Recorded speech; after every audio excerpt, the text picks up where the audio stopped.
Hello learners, welcome to management classes with Pallavi. इस video में हम बात करेंगे अपने नए सब्जेक्ट की जो है बिजनेस स्टडीज़ क्लास 12th। और इसमें जो हमारा पार्ट फर्स्ट है चैप्टर फर्स्ट का वो है about the indigenous banking system. तो इंडिजीनियस बैंकिंग सिस्टम के बारे में अगर हम बात करते हैं तो what is indigenous banking system. ये जो बैंकिंग सिस्टम है ये इंडिजीनियस बैंकर्स करते हैं। ठीक है, ये कौन होते हैं? ये जो बैंकर्स होते हैं इंडिजीनियस बैंकर्स, ये प्राइवेट फर्म्स या इंडिविजुअल्स हो के हम कह सकते हैं इनको। और ये बैंक्स की तरह ही ऑपरेट करते हैं, मतलब जैसे बैंक रिसीव करता है डिपॉजिट्स और लोन्स प्रोवाइड करता है, उसी तरीके से ये भी पब्लिक से डिपॉजिट रिसीव करते हैं और उनको उसके अगेंस्ट लोन्स प्रोवाइड करते हैं। ठीक है, लाइक बैंक्स ये एक फाइनेंशियल इंटरमीडियरीज ही कहलाते हैं indigenous bankers. Plus different countries में डिफरेंट डिफरेंट नाम से ये लोग होते हैं। जैसे in Chennai these bankers are called Chettis. Northern India में साहूकार्स, महाजन और खेतनीस कहलाते हैं। मुंबई में श्रॉफ और मारवाड़ीज कहलाते हैं। बंगाल में सेट्स और बनियास कहलाते हैं। तो डिफरेंट कंट्री के पार्ट्स में डिफरेंट नाम से ये लोग जाने जाते हैं। ठीक है, अब बात करते हैं अगर ये 3 कैटेगरीज में डिवाइड होते हैं। पहली कैटेगरीज वो उनकी होती है जो सिर्फ बैंकिंग बिजनेस में डील करते हैं, जैसे कि मुल्तानी बैंकर्स। दूसरी कैटेगरी वो होती है जो बैंकिंग बिजनेस के साथ साथ ट्रेड भी करते हैं, दोनों चीज़ें करते हैं, जैसे मारवाड़ीज हो गए या बंगालीज हो गए। ठीक है, तीसरी कैटेगरी वो आ जाती है जो सिर्फ ट्रेड में ही डील करते हैं और उनके पास बैंकिंग बिजनेस लिमिटेड होता है। ठीक है, तो ये 3 कैटेगरीज में हमारे इंडिजीनियस बैंकर्स डिवाइड होते हैं। अब ये कौन से इंस्ट्रूमेंट यूज़ करते हैं? ये हुंडीज़ यूज़ करते हैं, कमर्शियल बिल्स यूज़ करते हैं, जो शॉर्ट टर्म क्रेडिट इंस्ट्रूमेंट्स होते हैं।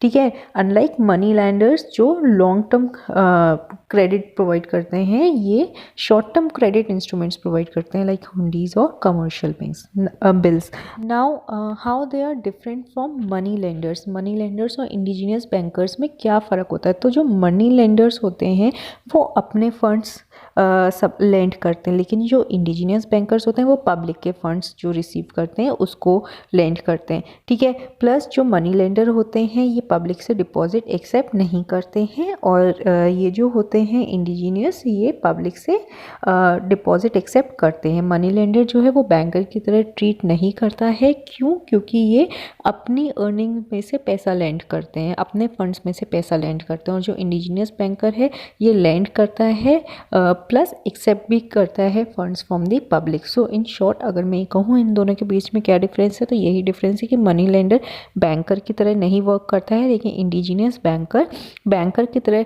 वर्क करते हैं, जो पब्लिक से डिपॉजिट एक्सेप्ट करके अदर फॉर्म्स में जैसे लोन्स के फॉर्म में लेंड कर देते हैं अपने कस्टमर्स को। तो ये हो गया दोनों के बीच में differentiation between the money lender and the indigenous banker. अब नेक्स्ट स्लाइड पे मूव ऑन करने से पहले अगर अभी तक से आपने मेरा चैनल सब्सक्राइब नहीं किया तो नीचे जो रेड कलर से सब्सक्राइब लिखा हुआ उस पर क्लिक कर दीजिए और बेल आइकन को प्रेस कर दीजिए ताकि मेरे चैनल से रिलेटेड लेटेस्ट नोटिफिकेशंस आपको मिलती रहे। Now moving on next slide, इसमें हम बात करेंगे वेरियस टाइप्स ऑफ हुंडी, जो इंस्ट्रूमेंट्स ये लोग यूज़ करते हैं इंडिजीनियस बैंकर्स। दे आर धानी जोक, शाह जोक, फॉरमैन जोक, दिखान हर एंड जोक में। अब नेक्स्ट स्लाइड में हम बात करते हैं अपने नेक्स्ट सब पार्ट की, जो है अबाउट द इंटरमीडियरीज, या हम जिनको मिडिल मैन भी बोलते हैं। ये एक लिंक होते हैं जो प्रोडक्ट होता है उसको प्रोड्यूसर से कस्टमर तक या एंड यूज़र जो भी उनके होते हैं उस तक पहुंचाते हैं। सो जो इंटरमीडियरीज होते हैं या मिडिल मैन होते हैं वो 3 कैटेगरीज में डिवाइडेड होते हैं, होलसेलर, रिटेलर्स एंड ब्रोकर्स और कमीशन एजेंट्स। इसमें अगर हम बात करते हैं सबसे फर्स्ट कैटेगरी की जो है होलसेलर्स, तो ये वो होते हैं जो मैन्युफैक्चरर से बल्क में या एक पूरी लॉट में गुड्स को परचेज करते हैं और वो उसको सेल आउट करते हैं या तो एंड यूज़र्स को या फिर रिटेलर्स को। नेक्स्ट आ जाती है कैटेगरी हमारे रिटेलर्स की, जो स्मॉल लॉट में होलसेलर से परचेज करते हैं और जो उनके एंड कस्टमर्स होते हैं उनको वो सेल आउट कर देते हैं। नेक्स्ट कैटेगरी हमारी आ जाती है एजेंट्स। एजेंट्स 2 तरीके के होते हैं, ब्रोकर्स एंड कमीशन एजेंट्स। जो ब्रोकर्स होते हैं वो they work for certain percentage of commission, plus ये जो होते हैं ये इंडिविजुअल के लिए वर्क करते हैं, कंपनी के बिहाफ पर वर्क नहीं करते हैं। For example real estate brokers जो होते हैं, they collect the their commission from the individuals and not from the organization. Next हमारा आ जाता है commission agents, they get the certain percentage of commission on sales from the company, from the organization. That is why हम ये कह सकते हैं कि ये जो कमीशन एजेंट्स होते हैं ये कंपनी के बिहाफ पर वर्क करते हैं। क्यों? क्योंकि जो भी इनको टारगेट मिला होता है उसके अगेंस्ट ये ऑर्गेनाइजेशन से अपना कमीशन लेते हैं, एज़ कम्पेयर टू ब्रोकर्स जो इंडिविजुअल के लिए वर्क करते हैं, कंपनी के लिए वर्क नहीं करते हैं। अब हमारी नेक्स्ट सब हेडिंग इसमें आ जाती है ट्रांसपोर्ट, जिसमें दो तरीके के रूट्स आते हैं, एक तो वाया रोड एंड सेकंड आ जाता है वाया सी, जिसे हम मैरीटाइम ट्रेड भी कहते हैं। तो अगर हम रोड्स की बात करें तो ट्रेड रूट्स इतने ज़्यादा सिस्टमेटिकली और वाइडर बना दिए गए थे जिसके थ्रू स्पीडी और सेफली ट्रेडिंग हो सके। और सेकेंडली हमारा आ जाता है मैरीटाइम ट्रेड, मतलब जो ट्रेड हो रहा है वो सी रूट्स के थ्रू हो रहा है। ये बेसिकली ग्लोबल नेटवर्क के लिए था, ताकि हम ग्लोबली अपना जो भी हमारे प्रोडक्ट्स सर्विसेज हैं उसको इंपोर्ट और एक्सपोर्ट करवा सके। और इसमें जो हमारे तीन मोस्ट पॉपुलर एम्पोरियम थे वो थे हमारे मालाबार कोस्ट उस time, next Calicut and third is your Pulicat. Next sub heading इसमें हमारी आ जाती है मर्चेंट कॉरपोरेशंस। ये जो कॉरपोरेशंस होती हैं ये बेसिकली ट्रेडर्स के थ्रू बनाई गई थी ताकि वो अपने इंटरेस्ट को प्रोटेक्ट कर सकें। उनके पास कुछ पावर्स थी, वो अपने कुछ कोड ऑफ कंडक्ट बनाते थे, रूल्स एंड रेगुलेशंस बनाते थे जो किंग भी फॉलो करता था। तो बेसिकली इनका मतलब ये था कि ये कॉरपोरेशंस इसलिए बनाई गई थी ताकि जो ट्रेडर्स हैं उनके इंटरेस्ट को प्रोटेक्ट कर सकें, प्लस जो भी अर्निंग ट्रेड के थ्रू और टैक्सेस के थ्रू होती थी वो इनके एक रेवेन्यू का सोर्स होती थी। नेक्स्ट सब पार्ट हमारा इसमें आ जाएगा वो है मेजर ट्रेड सेंटर्स। तो बहुत सारे मेजर ट्रेड सेंटर्स थे जो किसी ना किसी चीज़ के लिए पॉपुलर थे। कोई इंपोर्ट करवाता था, कोई एक्सपोर्ट करवाता था, कोई दोनों चीज़ें करता था। जैसे पटलिपुत्रा वो एक्सपोर्ट ऑफ स्टोन्स के लिए फेमस था, पेशावर वो export of wool and import of horses के लिए फेमस था, टैक्सीला वो सेंटर ऑफ लर्निंग था, इंद्रप्रस्थ था वो कमर्शियल रूट था रॉयल रोड के लिए, ठीक है, Mathura, then Varanasi textile industry के लिए, मिथिला, देन नेक्स्ट आ जाता है आपका उज्जैन, नेक्स्ट आ जाता है आपका सूरत जो ट्रेड करता था mainly for their gold border zari. Next आ जाता है कांची जो पर्ल ग्लास रेयर स्टोन के लिए फेमस था, मधुरा पर्ल फिशरीज के लिए, कवारी पाता जो perfumes cosmetics scent silk wool cotton coral pearls gold precious stone ship building के लिए था, तमराली पति जो ग्रेटेस्ट पोर्ट था वो इसलिए था क्योंकि ये कनेक्ट करता था दोनों सी को और लैंड को।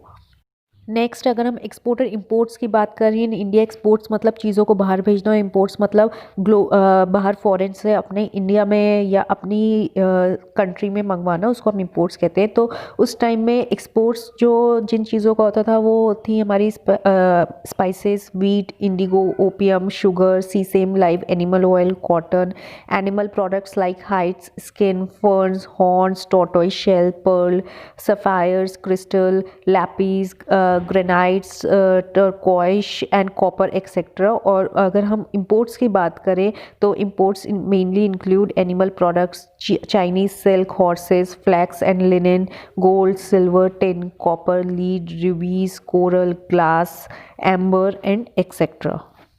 नेक्स्ट सब पार्ट हमारा इस जो चैप्टर है इसमें हमारा आ जाता है री इंडस्ट्रियलाइजेशन इन इंडिया। तो इंडिपेंडेंस के बाद गवर्नमेंट ने सेंट्रल प्लानिंग अडॉप्ट कर ली थी जिसमें वो 5 ईयर प्लान्स फ्रेम करते थे। और ये जो सेंट्रल प्लानिंग थी ये सेटअप करी थी प्लानिंग कमीशन ने। इसका मेन पर्पस था इंडिया की ग्रोथ को और इन्हेंस करना। लेकिन इतने एफर्ट्स करने के बाद भी जो पेस चाहिए थी, जो स्पीड चाहिए थी, उस पर ग्रोथ अचीव नहीं हो पा रही थी। इसके मेन रीजंस आ गए थे जैसे कैपिटल इतनी नहीं थी, फॉर्मेशन ना कैपिटल फॉर्म हो पा रही थी, पॉपुलेशन बढ़ती जा रही थी, एक्सपेंडिचर्स हाई हो गए थे, ठीक है, डिफेंस और इंफ्रास्ट्रक्चर जो था बहुत ही ज़्यादा इनएडिक्वेट हो गया था, ठीक है। तो इसकी वजह से क्या था, जो इंडियन इकोनॉमी थी वो फॉरेन सोर्सेज पर बहुत ज़्यादा रिलाई करने लगी, बहुत ज़्यादा डिपेंडेंट होने लगी, और जिसकी वजह से 1991 में फाइनली इकोनॉमी को लिबरलाइज कर दिया गया था। उनको इंडियन इकोनॉमी को फ्रीडम दे दिया गया था कि वो फॉरेन में भी डील कर सकती है। नेक्स्ट हमारा सब पार्ट आ जाता है करंट सिनेरियो, मतलब आज के टाइम की अगर हम बात करें, इंडियन सोसाइटी के स्टेटस की बात करें, अपडेट की बात करें, तो आज के टाइम में इंडिया जो है फास्टेस्ट ग्रोइंग इकोनॉमीज़ में आ गई है इन द वर्ल्ड, ठीक है। और ये बहुत ही ज़्यादा प्रेफर्ड FDI डेस्टिनेशन है, मतलब फॉरेन डायरेक्ट इन्वेस्टमेंट का डेस्टिनेशन बन गया है, जहाँ जैसे बहुत कंपनीज़ हैं, MNCs फॉरेन कंपनीज़ हैं जो इंडिया की कंपनीज़ में आकर इन्वेस्ट कर रही हैं, ठीक है। और rising income, saving, investment, domestic consumption, young गर पॉपुलेशन, ये एक फीचर्स बन गए हैं आज की इंडियन इकोनॉमी के। सेक्टर्स जो हैं उसमें हाई ग्रोथ देखी जा रही है। गवर्नमेंट बहुत ज़्यादा सारे इनिशिएटिव्स ले रही है, जैसे make in India, skill India, digital India, और फॉरेन ट्रेड पॉलिसी की वजह से और भी इंडियन इकोनॉमी की ग्रोथ होती जा रही है। सो ये कुछ चैप्टर फर्स्ट के सब पार्ट्स थे जो मैंने पार्ट 1 में कवर करे हैं। आगे के टॉपिक्स जो हैं वो मैं पार्ट 2 में कवर करूँगी। आई होप आपको वीडियो समझ में आए तो प्लीज़ इसे लाइक करें, शेयर करें, कमेंट करें कोई भी query, and don't forget to subscribe my channel. Thank you so much.